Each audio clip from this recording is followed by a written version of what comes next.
Money Talk.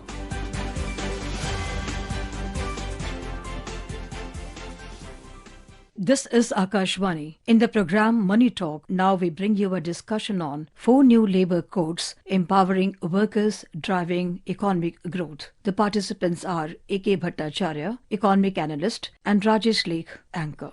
Welcome to Money Talk. Today we delve into a transformative chapter of India's workforce, the new labor codes. These landmark reforms promise to simplify compliance, empower workers with more rights, and propel economic growth by streamlining the regulatory landscape. To understand how these codes affect employers, employees, and the broader economy, we have with us the distinguished economic policy expert, Mr. A.K. Bhattacharya. A warm welcome. Thank you very much for having me here. Mr. Bhattacharya, what is the primary objective behind introducing the new labor codes in India, and how do they differ from previous regulations? Well, I think what has been achieved is quite remarkable. You will have to recognize that India's labor laws were diverse, and many of those laws came into being before India became independent. So therefore, the need for reforming these laws was utmost. Now, what was done in year 2020, that the government decided to take a fresh look at these laws and convert these laws into simplified codes so that there is ease of dealing with this policy aspect of dealing with labor. Now, what we see in this code, these 4 codes now, which were notified on November 21, is that the 3 things come out from these 4 labor codes. There used to be earlier 29 labor laws. Now, they have become 4 codes now. There used to be almost 1,400 rules under these 29 laws. Okay. Now, they have been reduced to just around 350 odd rules. There's to be need for 4 licenses required for anybody to start a factory or an industrial enterprise. Now there is only need for 1 license. There was need for 8 kinds of registrations. Now you need to have only 1 registration. In everything that you've seen is that rationalizing these 29 laws, reducing these rules by almost 1/3 to them, you are seeing a sea change in the labor policy space in this country, which definitely encourages industry. It provides greater stability to the labor environment, and it also benefits the working classes. Now, the objectives of these initiatives is essentially to simplify compliance and at the same time strengthen the enforcement mechanism and modernize the laws. Okay. So these are the broad objectives which propelled the government to come out with these 4 labor codes.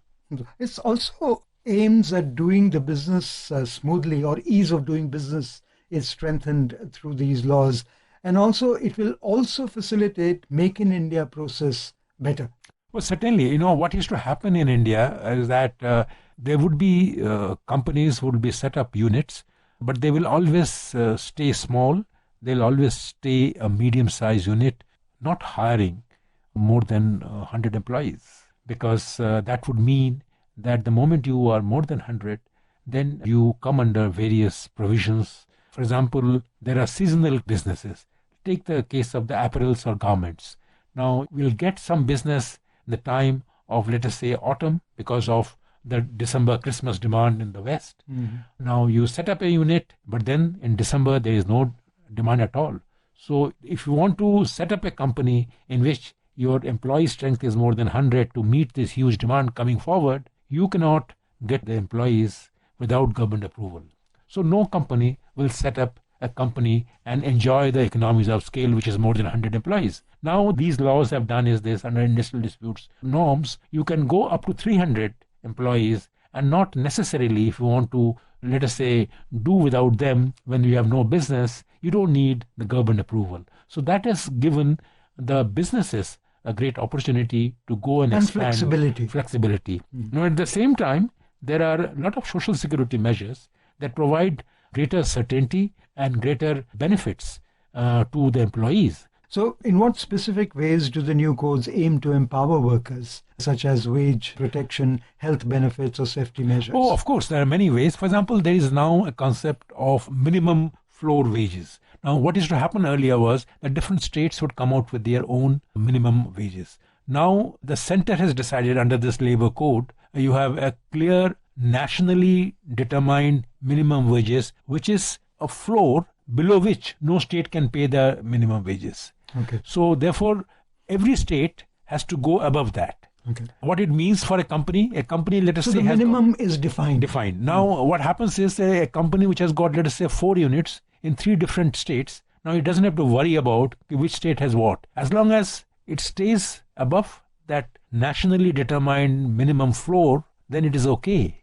And then question of wages. Now, what happens is every worker will have to get an appointment letter. No employee can be given a package where the wages, which is the dearness allowance and salary, etc., be less than 50% of your total package. Now, which means that your social security benefits will not be undermined and you will enjoy the benefits of social security. Okay. So how might these changes contribute to economic growth and make India a more attractive destination for business? It's a matter of time that when you see the labor laws are simpler, where the enforcement is stricter, where compliance is simpler and the laws are modern, you will see that more companies are setting up larger scale companies because they will find dealing with these newer norms will be easy. So certainly they will contribute to higher growth. So are there any key provisions that enhance protection for women and migrant workers under these codes? Well, of course, for example, in the safety part of that code, you have provisions by which what is the number of the social security and the safety provision that you need to keep for women. For example, right now there are many states where you would not allow a woman to work during night time.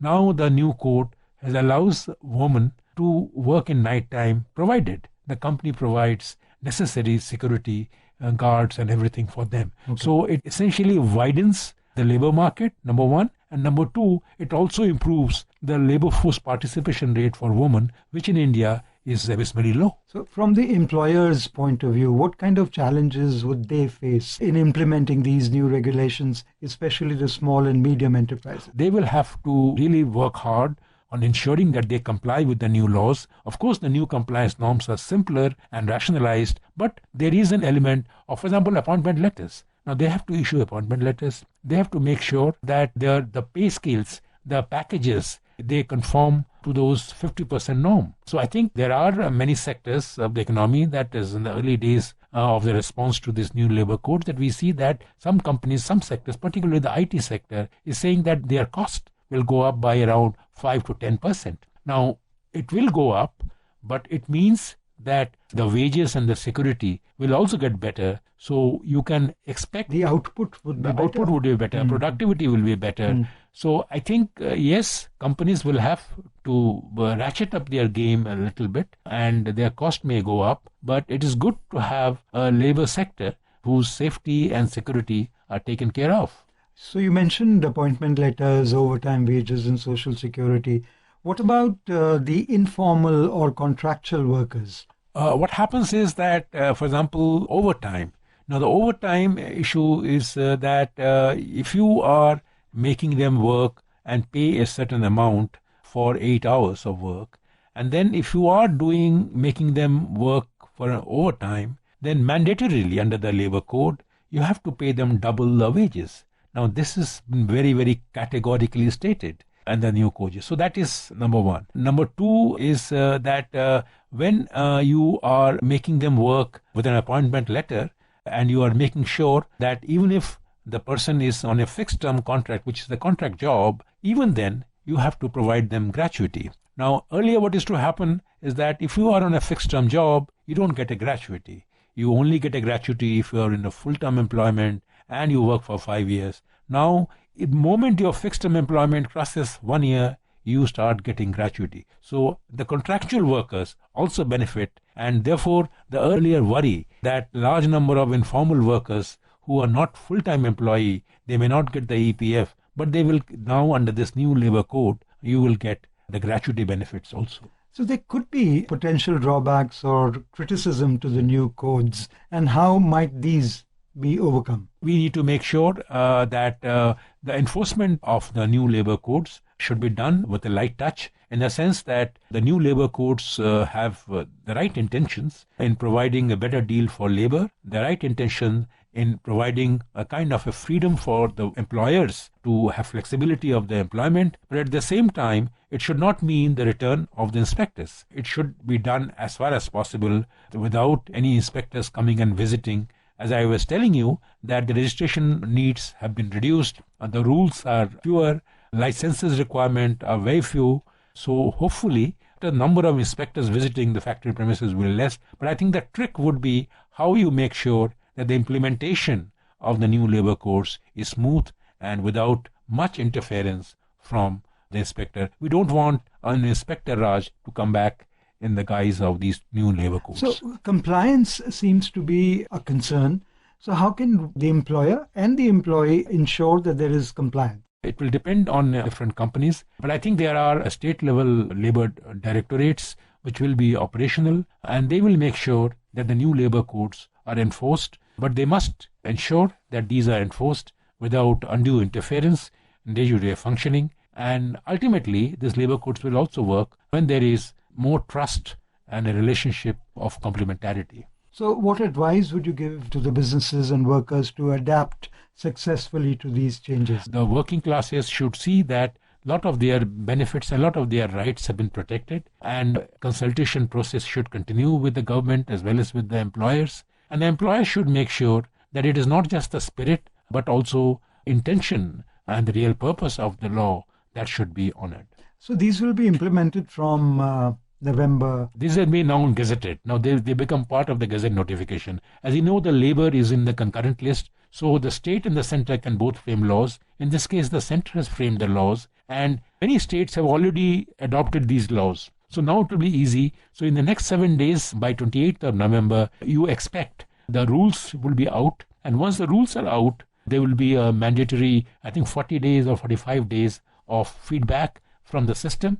And then once those feedback comes, and these will become rules and the codes that will be followed by industry. So, Mr. Bhattacharya, you just mentioned that many state governments are at different stages of framing rules under the codes. How is this regulatory variation? Will it affect implementation for companies? No, I think most states have actually already bought into this labor codes that the center has announced. As a matter of fact, these were passed by Parliament in 2020. I think in these last 5 years, what we have seen is this: most states have actually signed on to these codes, and sooner all the states come on board, it will be good for the country. But if you see that even in the case of, let us say, the state VAT, when it was introduced, there are some states which did not join initially, and then later on they joined. So if the new labor codes can succeed and can show results in terms of ease of doing business for the employers and social security and ease of compliance for the workers, then I would imagine even the states that are not yet signed on to it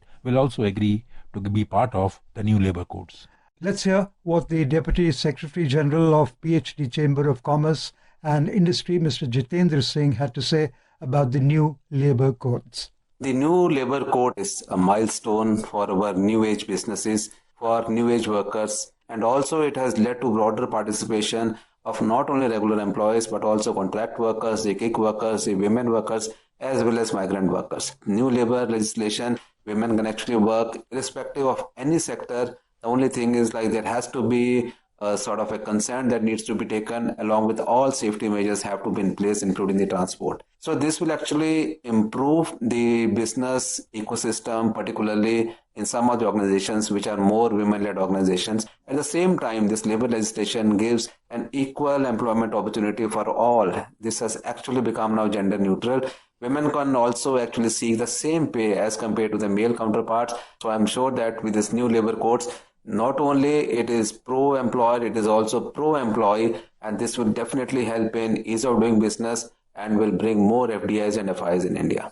Mr. Bhattacharya, we would like to thank you for your valuable insights on the new labor codes. Thank you very much. You were listening to a discussion on 4 new labor codes empowering workers, driving economic growth. The participants were A.K. Bhattacharya, Economic Analyst, and Rajesh, Laikh, Anchor. This program was produced and presented by the News Services Division of Akashvani. You can listen to it on our mobile app, News on AIR.